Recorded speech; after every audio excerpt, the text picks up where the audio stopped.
The Sacramento Kings just fired Mike Brown, and everything about this situation is crazy. The way this situation was handled, the timing of his firing, and now the implications this has on the Sacramento Kings heading into this year's trade deadline, as this team has been in a ton of rumors, reports, news over the past few days. In fact, I was in the middle of recording another Kings video that I guess will go out tomorrow when this news dropped. Of course, this is taking precedence, but this has serious implications for the direction that the Kings are going now in the coming weeks, and feeling out how this team is going to look ahead of this year's trade deadline. So we're going to break down what happened to get Mike Brown fired, the insane situation, the circumstances, because this man just an hour ago was coaching a practice for the Sacramento Kings. He was talking to the media. He was out there coaching up, gassing up the players, and then right before he's about to board the team plane, he got cut, he got the snips, and it is just absolute madness in terms of what's going on and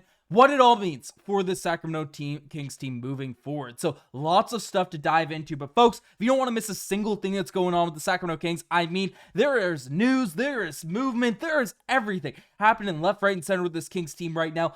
Make sure you guys hit that subscribe button so you don't miss a single thing that's going on with this Kings squad. But we have to dive into what's going on, all the latest reports, because came as a surprise today from Shams of ESPN that the Sacramento Kings are parting ways with head coach Mike Brown. So it's official, it's come from Shams, and essentially the Kings fire Mike Brown in the midst of a 5-game losing streak. 12 of the last 17 have also been lost, and have lost an NBA high 13 clutch time games this season. Brown won Coach of the Year in 22-23 when he led the Kings to the postseason, snapping a U.S.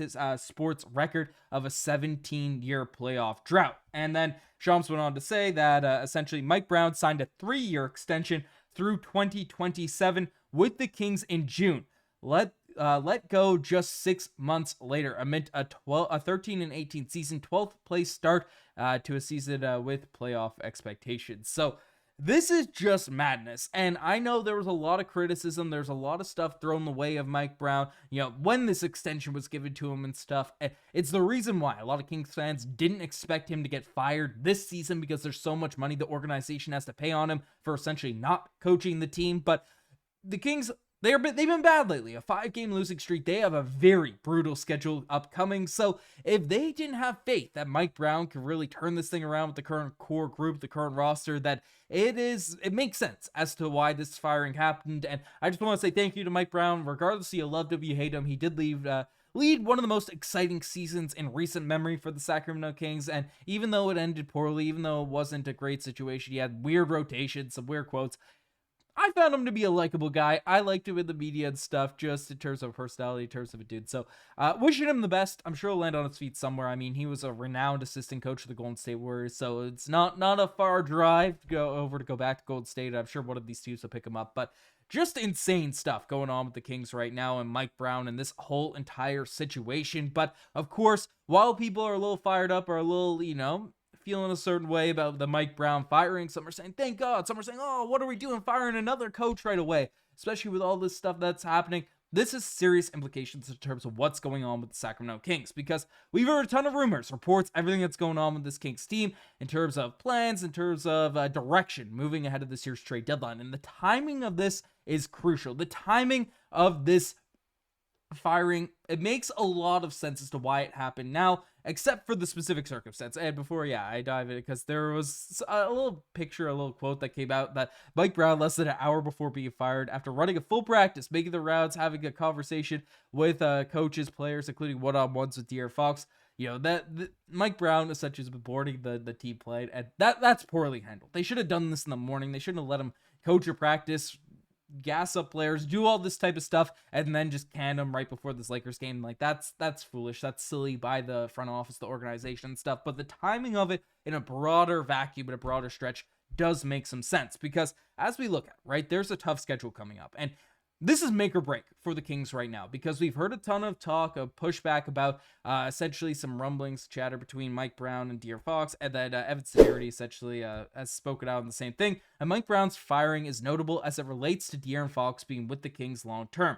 Recently became clear that Sacramento's head coach and star player weren't meshing well together, and this seemingly decision to appease Fox amidst pressure from his agent Rich Paul. So what does this mean? Well, it means they're trying to fix it. They're trying to fix this whole situation in terms of what's going on with the Kings right now. And, people are rotted about the whole circumstances, the firing and stuff like that. But this move was done to appease De'Aaron Fox. And we've heard the trade rumors, we've heard the banter, we've heard everything that's going on with this Kings team and De'Aaron Fox, but they're trying to mend the fence right now. But the reason this happened now, not a month from now or whatever, is because it is dire. It is a dire stretch of games in terms of the Kings getting back to the 12th seed in the Western Conference. They have to win a bunch of these games in order to get back into the playoff picture. And of course, I said it from the jump of the season, I think the upper tier talent is there, but it all has to work together. We have to have players step up off the bench, and if you don't think Mike Brown's that guy, fire him now and then see what you could do. See if the team is able to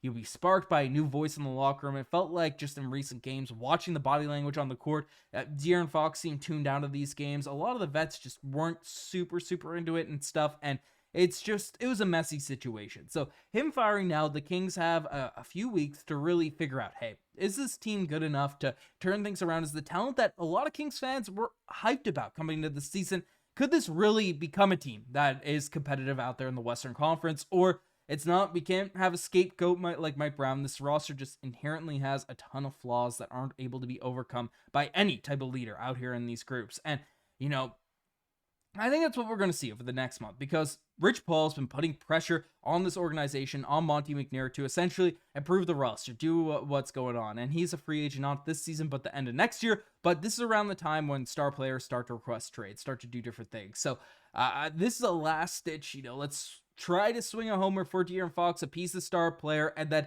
the Kings are also one of the favorites to land a Cam Johnson, out here in one of these trades. So it's not the bona fide favorite, but this is before a Mike Brown firing. So maybe if they're trying to go win now, they try to make one move and then see if the ship can get righted somewhat, to be a mid-level Western Conference playoff contending team. And if not, then all those rumors, everything that's coming to fruition right now, things are going to fall apart. And essentially, we're going to figure it out over the next couple weeks, right? Firing him here now allows Monte McNair to evaluate this roster with a different voice, with a different person out there at the helm, because there was a lot of chatter, a lot of buzz about weird rotations, players being frustrated with Mike Brown, him losing the locker room. Now, if the Kings can't win games over the next month, there's no more scapegoat. There's no more Mike Brown that you can really throw under the bus. And then Monte McNair is just going to have to make the decisions to really rebuild this roster or switch it up, fine-tune it, do whatever you need to do. But now, with the scapegoat Mike Brown being gone, you can't have different players.